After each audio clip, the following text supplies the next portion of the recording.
after we're done with the whole thing up here too, we'll have time for more questions and answers, and we'll be available, and you guys can come up and talk to us and ask questions directly to us as well, instead of in the group setting. So whatever is most comfortable for everybody when we get to that part. But before we get to that part, we've got one last speaker, and it's a guy who's been with Coach Frost at a number of places and has been excellent at making defensive improvement with his units year after year after year.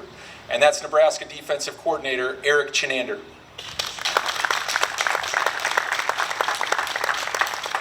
Well, thanks so much for having us. First and foremost, I want to let everybody in the crowd know how much it means to me to be here, how proud I am to work for the Huskers, to be part of the Nebraska athletic department. When I go to that building every day, we get a chance to see all the other coaches. There's not one person where I'm like, man, I hope I don't see them today.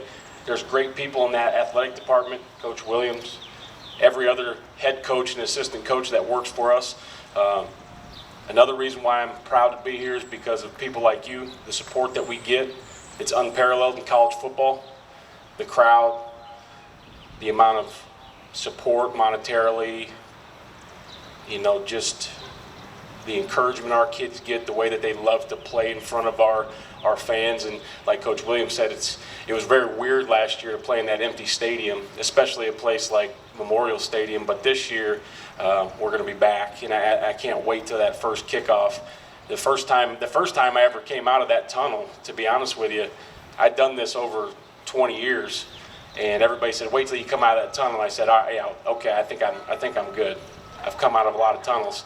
I came out of there the first time and I had chills, because it really is the most special place in the entire country. Secondly, I'm glad to be in Columbus. I need somebody to tell me the real deal, because Tim Carpenter repeatedly tells me that he's like the best football player that's ever played in the history of Columbus. So I need the real story. I need that.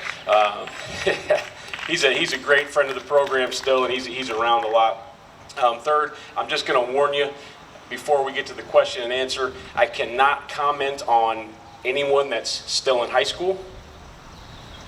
If I could, there's a very special young man and family that's very close to this vicinity that I'm awfully excited to get a chance to work with in the upcoming years. I think most of you know who I'm talking about, but I cannot comment on a high school student athlete right now.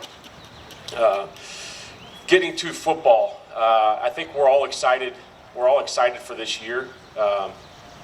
Mario talked a little bit about improvement that's been made on the offense. I couldn't agree more. The offensive line group is, when I look at those guys, I mean, you look at my dad, used to tell me he's so big, he eats hay and poops in the street. That's what I think when I see these guys. I'm like, oh my goodness.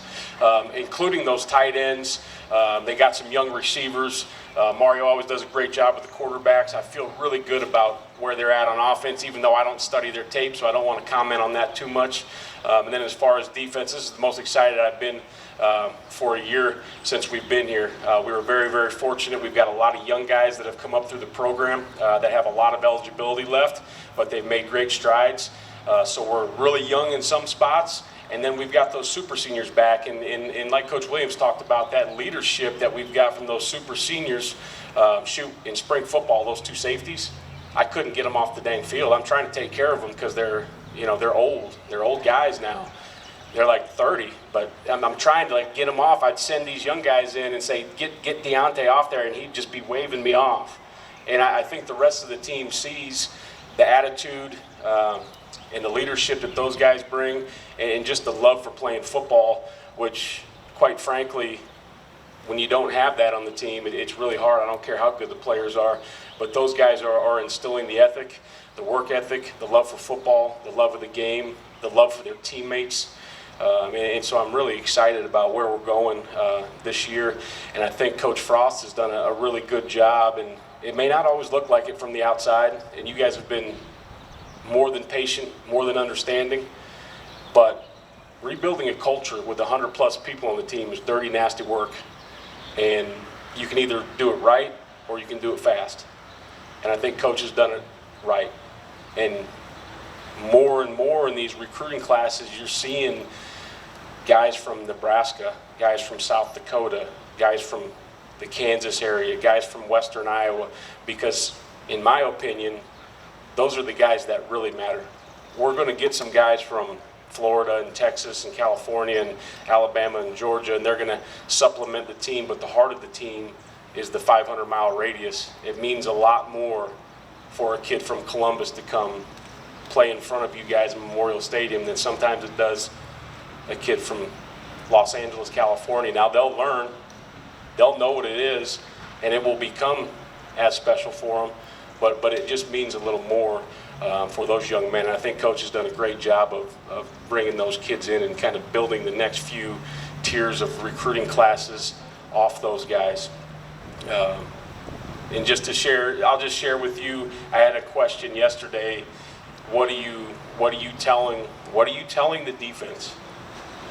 And what we've talked about, and I want you guys to know so you can hold them to that standard, because they set these standards, I don't. They set those goals, and that's easy for me. When they set the goals and the standards, it's easy for me to hold them to them because I don't say it. I'm not the one that says you guys need to win X amount of games or you need to win this. They set those standards. But what I talk to those guys about is right now, if we're going to be back, the real black shirts, the three things that we need is relentless effort. Because when you have relentless effort, you become tougher than any opponent or situation. The second thing is competitive excellence. And competitive excellence to me is like those old kids do in practice. They're taking game reps. In the walkthrough, they're taking game reps. The game is easy for them. Like Coach Osborne said, the game is won on Monday and Tuesday and Wednesday and Thursday because of those game reps they're taking. There's never a walkthrough rep to them. It's always competitive excellence.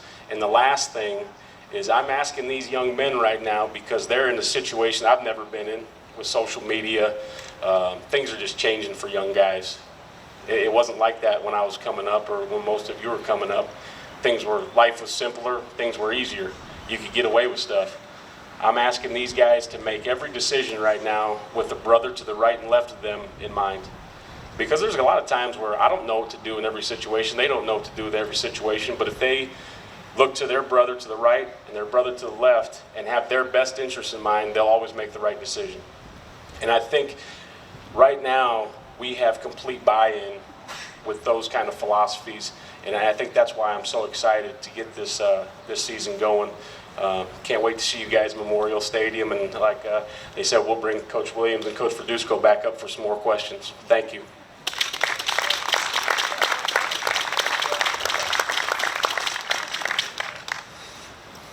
Well, as somebody who likes to coach on the side,